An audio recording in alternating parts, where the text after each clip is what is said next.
CP, that's like Constitution Party of Ohio.org, or you can go to the national website, which is constitutionparty.com. If you go to cpofOhio.org, on there is our platform. You can read what it says. I want to, though, present some of it with respect to the Second Amendment, so you see where we as the Constitution Party stand. That's why I'm here, is because I'm the Constitution Party chairman. When I was trying to figure out exactly what I was going to say when I was here, I talked to my youngest daughter, and she said, well, how about just saying guns are good? I thought, well, that's a good start.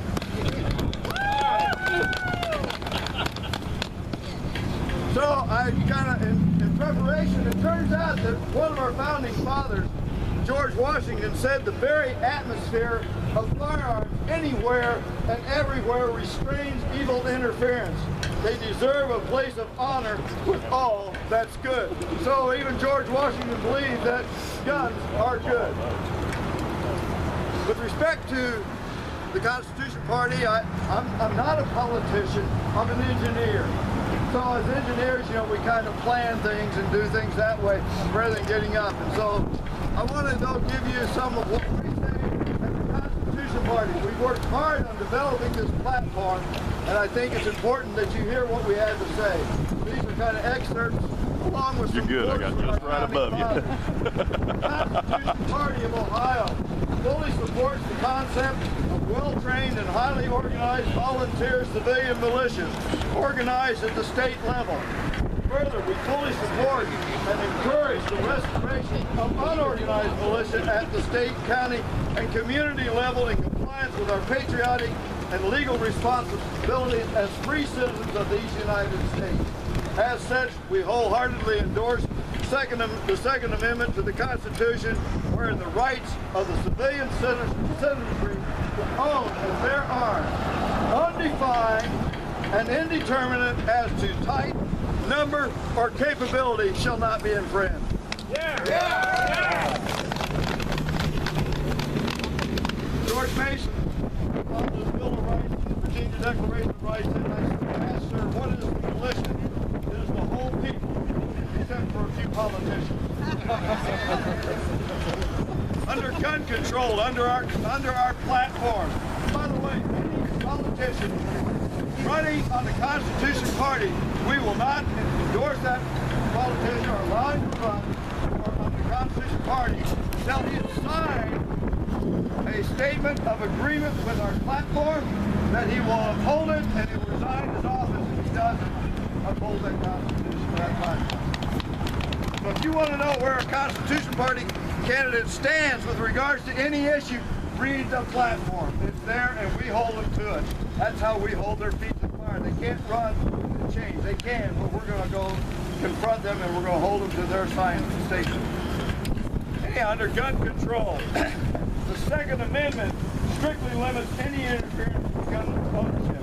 The right to bear arms is inherent in the right to defense of the family and defense against tyranny, conferred on the individual and the community by our Creator to safeguard life, liberty, and property, as well as to help preserve the independence of our nation. George Mason said to disarm the people is the most effectual way to enslave them. I thought this one was interesting too, from Mahatma Gandhi of all people. Among the many misdeeds of the British rule in India, history will look upon the act of depriving a whole nation of arms as the blackest. The Constitution Party of Ohio calls upon the governor and the state legislature to immediately rescind and declare null and void all laws at all governmental levels within the state that are contrary to the Second Amendment right of the people. The fundamental right is unequivocally protected by the Constitution. The Constitution Party of Ohio upholds the right and responsibility of its citizens to keep and bear arms. We oppose attempts to prohibit ownership of guns by law-abiding citizens and stand against all laws which require the registration of guns or ammunition.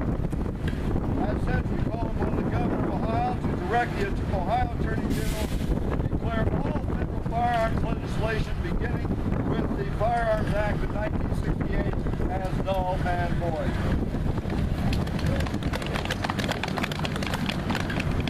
Alexander Hamilton, in the Federalist Papers, said the best we can hope for concerning the people at large is that they be properly armed.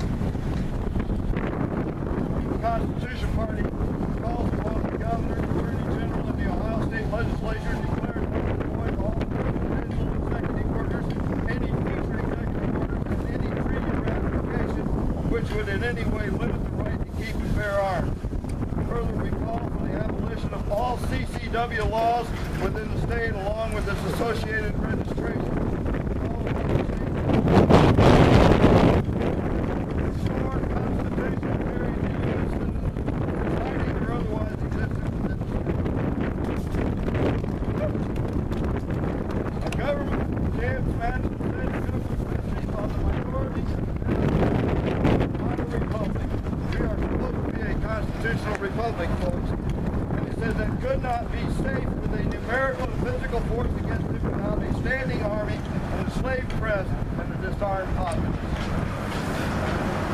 It is our Second Amendment rights that maintains our freedom.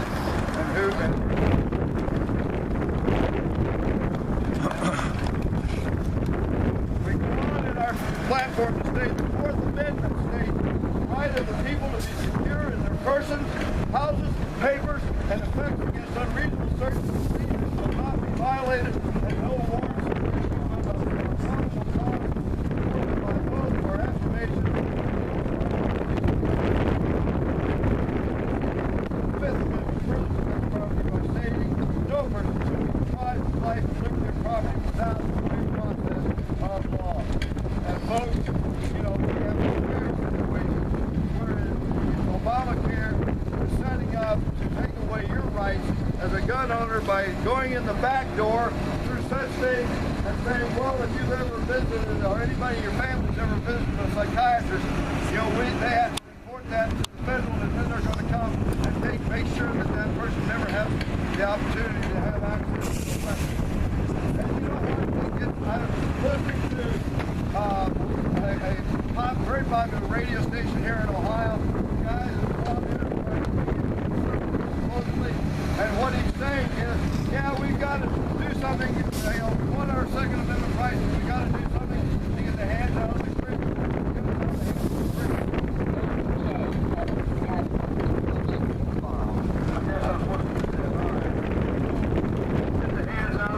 Hands of the crazy. Well, you know, that sounds good on paper. The problem is, the crazy can still get their hands on the guns and don't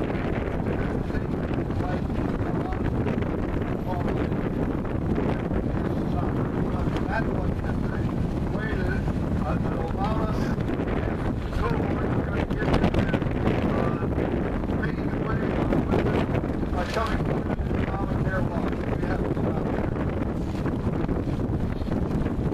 The Fourth Amendment right of the people to be secure in their personal houses, papers, and effects against unreasonable searches and seizures, including arbitrary de facto registration, foreign intellectual surveillance, national and/or private computer-based databases, and national identification cards. Also reaffirm the civil government must be strictly limited in their powers to intrude upon the persons and private property of individual citizens. In particular, no place be searched, no thing be seized, except upon proof of probable cause that a crime has been committed and the proper judicial warrant issued. That was not what we're doing through Obamacare. We deplore and oppose vigorously legislation and executive action that deprive the people of their Fourth and Fifth Amendment rights, their claims of necessity to combat terrorism, to protect national security, or to protect the peace and maintain order in times of natural disasters. Thomas Jefferson said the Constitution of both of our states and of the United States assert that all power is inherent in the people, that they may exercise it by themselves. That is their right and duty to be at all times armed. The Constitution Party opposes legislation and administrative action utilizing asset forfeiture laws.